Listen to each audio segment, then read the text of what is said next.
What's up, humans, and welcome to a new Psicoactivo.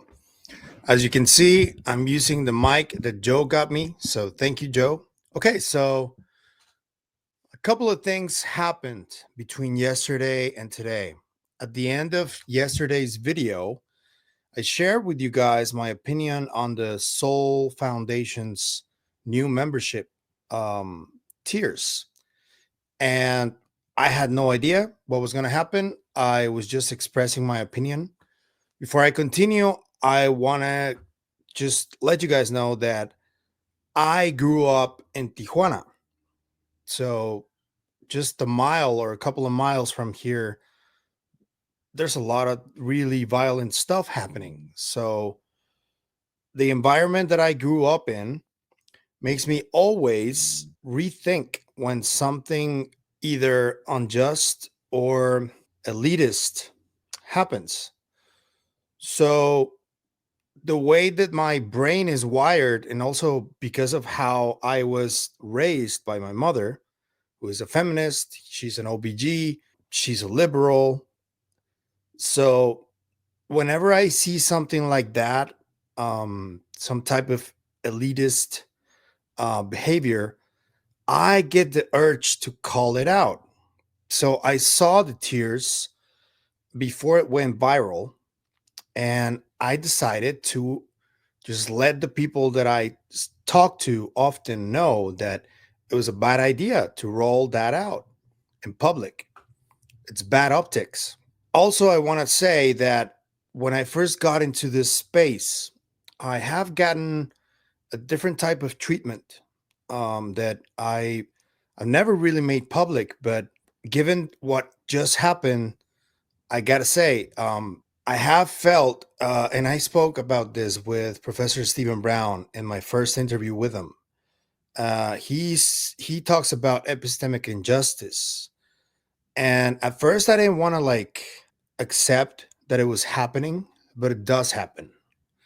And there's this like highbrow sector of ufology that it's always been there. There's people that feel like they're like intellectuals, feel like somehow the research that they do is above the rest, and they treat people like that. They look down on people.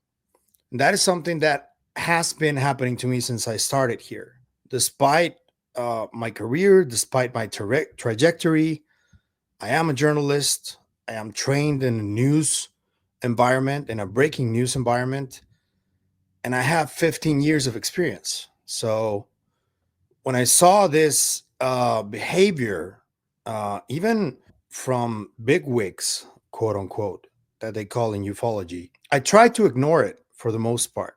But what happened today made me realize that this is a very real problem that needs to be solved. And yes, there is a bunch of elitism in ufology, especially from people who have this dogmatic view of science. And we've been debating about this for the longest time.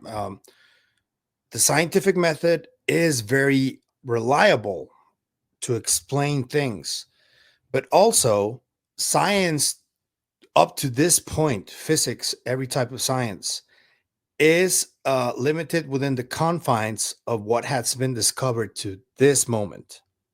So the scientific method, therefore, is limited because it goes just as far as we've discovered it, you know, and it does help to discover new things. I accept that, obviously, but there is some kind of cultish type of behavior when it comes to science that it turns it into a dogmatic type of science. So this is something that I've been struggling with ever since I got into this space because I'm not a scientist. I'm not an academic. So whenever I approach someone with those type of credentials, there are some times when I'm received with a certain kind of smugness. It just happens. And I try to ignore it, but yesterday was the moment when it just got past me, and I did make a tweet about it. I said that there was elitism, in Seoul specifically because of that fourth tier of $25,000. And it didn't happen to me only. I'm not like feeling singled out or anything. There was a mass blocking by both Seoul and Dr. Garry Nolan. And I just want to say, though, in that tweet, there's a lot of vitriol and a lot of insults and a lot of name calling that I do not agree with. I will never agree with that. You guys know me. But yeah, me saying that it's elitist did rub people the wrong way. So I was part of the mass blocking. I think that if these people get to know me personally, I think that they will change their mind. I think that my concerns are warranted because they can't just live in this echo chamber of academia and the scientific community from the Five Eyes countries and just not pay attention to everything else that's happening all around the world.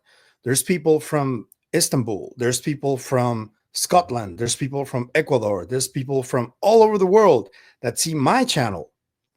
I can only imagine people from which parts of the world see the Soul Foundation's YouTube channel, for example. And Soul, I know that they're academics and I know how nonprofits work. I know exactly how they work.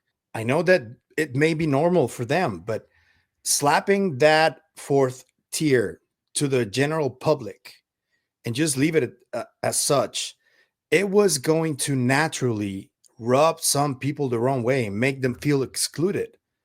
That was going to happen. That's what I tried to tell them before this went public and viral. And as I thought it would happen, there were a lot of reactions, and this was a perfect storm for debunkers and people with genuinely bad intentions towards the topic and towards trying to find out what's going on. It just gave them the perfect opportunity to just name call and go at them. And I guess I was just like a collateral damage, you can call it. And I'm okay with it though. I was trying to get Dr. Nolan on the show, and I was making a little bit of progress. I don't think that's going to happen for the short term, maybe even midterm. But I do hope that he can see that my channel has nothing to do with these debunkers and all that stuff. And I wish that I can get some time with him one on one so we can hear my concerns because I did grow up with a father that does hold patents as well. And I know the type, I've lived it.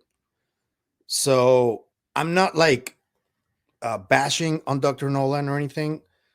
I think that what the work he's doing is really important. And I honestly understand that both him and every single person involved in this at the very top are getting constant threats, are getting constant trolling.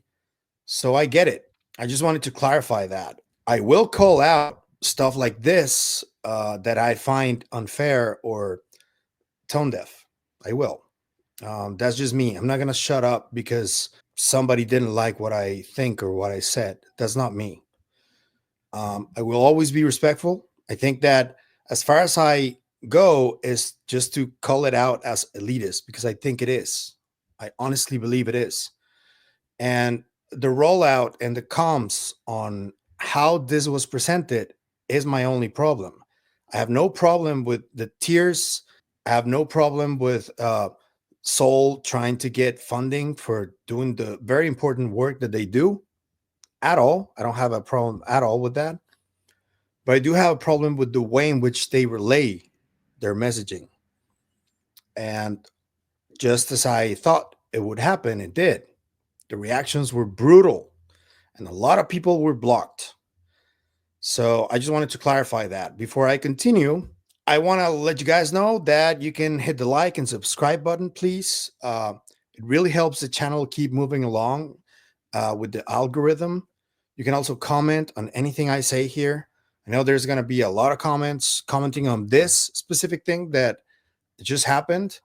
I wasn't the only one. There was a lot of people that got blocked. Also, share the content wherever you can. We also have a members channel. If you like the content, please consider becoming a member on our members channel. And we are also on all the KGRA feeds, on Rumble, on X, on the website itself. I'm going to leave every link in the description. And also, we have other links where you can support the channel in other ways. Thank you for the support, as always. So let's continue with today's video, because yesterday I was talking about Mars and how there were some pictures that were have been taken down on Reddit, allegedly from the NASA Curiosity rover. They have been disputed all day, but coincidentally, Jesse Michels just released his latest, and it has to do with Mars as well. So I'm going to cover that. I'm going to show you guys a clip from Jesse Michels with former DOE scientist Dr. John Brandenburg, who has been studying the possibility that Mars once held intelligent life in it. And he claims that there is evidence, isotopic evidence, that nuclear weapons were once detonated in there. There is two types of isotopic evidence that is only found on Earth in places where nuclear energy was released. And apparently, this also has happened on Mars. And Dr. Brandenburg is one of the people that is at the forefront of this. He has been studying it for a long time. I want to extend an apology to my friend, Dr. John Mayer, Johnny, because he, months ago, he told me that he was talking to Dr. Brandenburg and that I could have him on the show, but I was really busy with a lot of things and I honestly didn't even pay attention to it. So I apologize, Johnny. It is one of the most controversial topics when it comes to this space, because obviously mainstream science doesn't accept this. They believe it's nonsense, that Mars once had life in it. In my personal experience, there is like a YouTube channel that I saw many, many years ago called Spirit Science. I don't know if you guys remember it, but there's like a really long video that claims to tell the world's real history.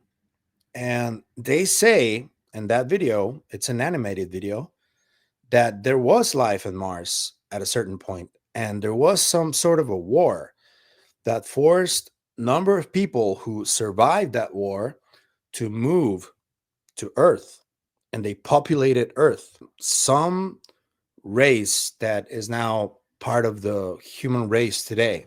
They were also allegedly humanoid.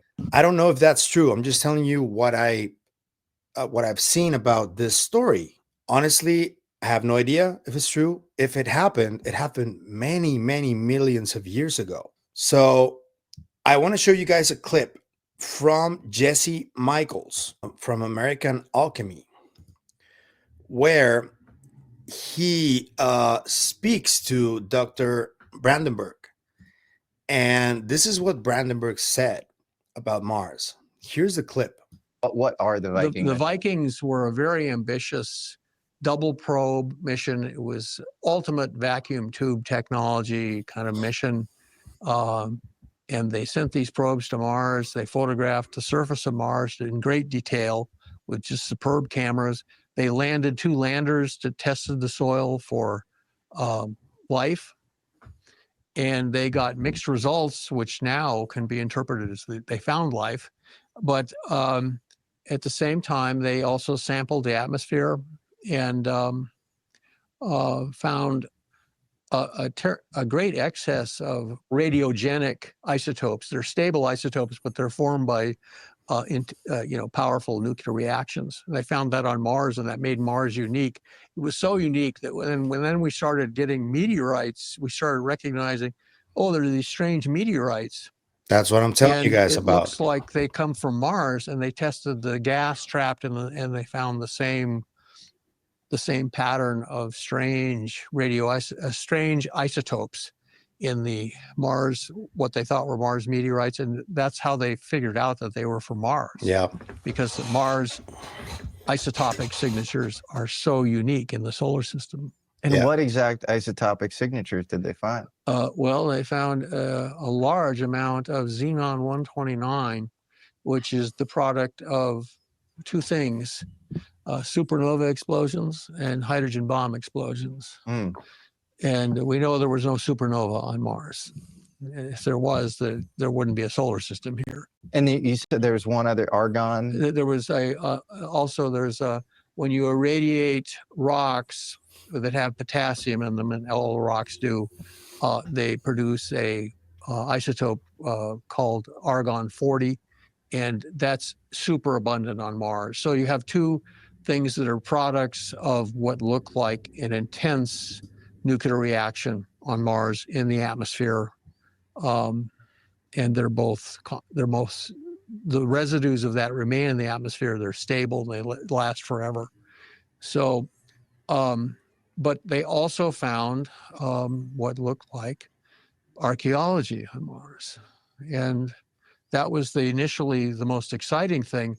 I only found out the significance of the isotopes on Mars from a staffer at Sandia Labs. What's the convention? If I were to, be sitting across from Neil deGrasse Tyson, and I said, I were to say, because he's I've tried met to him, he's a very pleasant fellow. he's tried to explain away, the face on Sidonia or whatever, that, this famous, seemingly artificial I would structure or love to whatever. sit down and talk with him. That'd be great to host a debate. He did. That's as long as they let me bring my pictures of it from NASA. Yeah, I think he would shy away from debate. I think he likes, to kind of pontificate and like act smarter than everybody else on his own show. But I'm calling him out. Throw down, dude. I know. Well, we've called him out multiple times on the show. Throw down. And he just, I think I'll be waiting. Yeah, let's do it. Take it from me, Neil deGrasse Tyson is not gonna answer to any of these challenges. There's been multiple people in the past who have tried to do this, and they've just gotten crickets from him. So he's not responding to any of it. But yeah, those were very interesting statements from Dr. Brandenburg. I do think that there is something that I believe is very controversial in many ways. The second isotope that they found, the second evidence, that is all over the planet.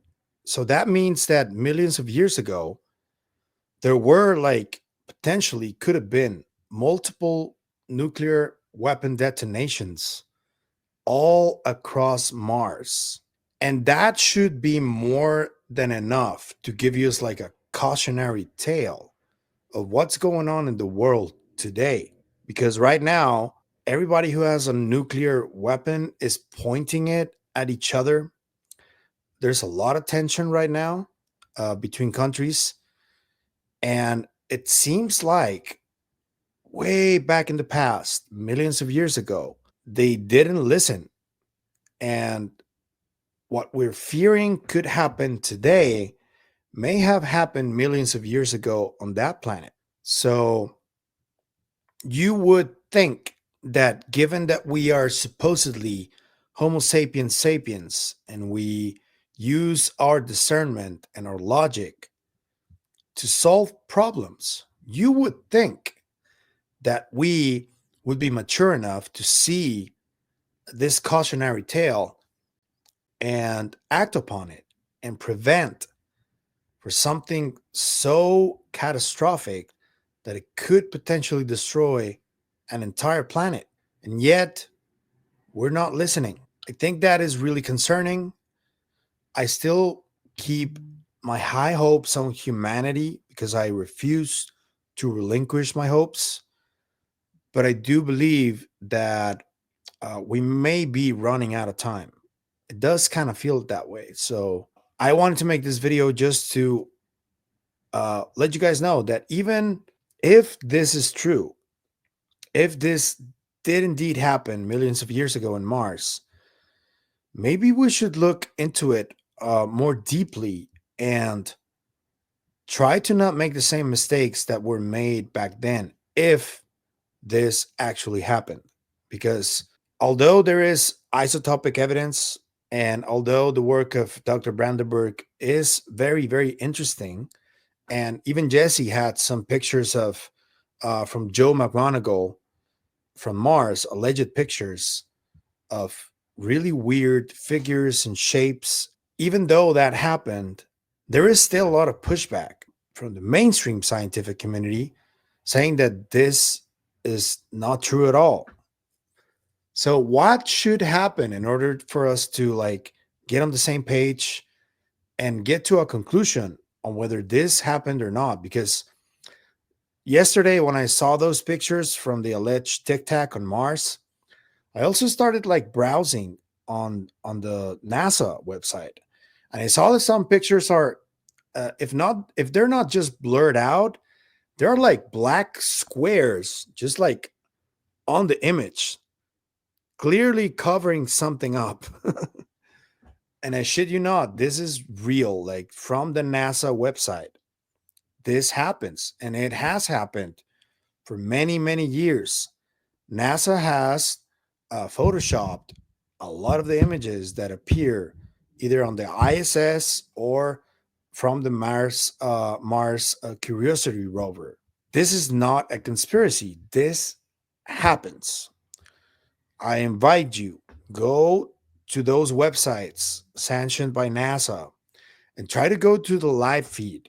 You will absolutely find something that will either be taken out if something appears on the frame, or on those pictures that have already been taken, you will see blurred images. That's what happens. So, what is going on here? I want to ask you guys, what do you think is going on? Do you believe what Dr. Brandenburg is talking about here?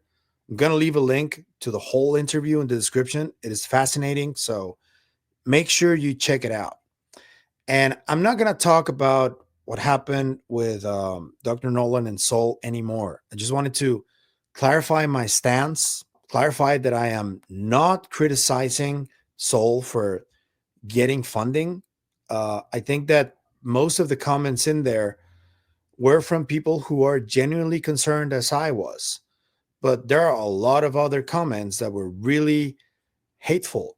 And you can see who has an agenda and who wants to just shit on Soul and on Dr. Nolan.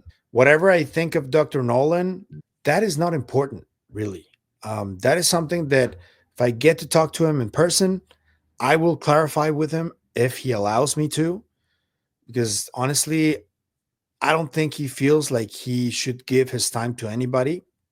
He's well within his right to do so. I just want you guys to know that what I do here on this channel is not aimed at shitting on anybody. It's just aimed at acknowledging and identifying inconsistencies that I want to talk about, because I think that if we manage to clarify the messaging on whatever we're putting out, that will be better overall for the whole effort. That's what I genuinely believe. And I was glad to speak to someone at Soul, one of the people who helped the website and all that stuff. And they understood where I'm coming from. So I am really calm and really relaxed with the conversations that I've had with these people.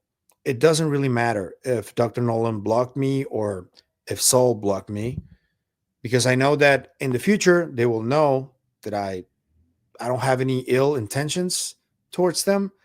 And I do feel that my concerns are warranted, especially based on my upbringing and what I grew up seeing, either from my childhood or my teenage years and now my adult life. So I just want to clarify that. That's why I think there is a certain level of elitism and highbrow attitude towards people who are like considered outsiders like me.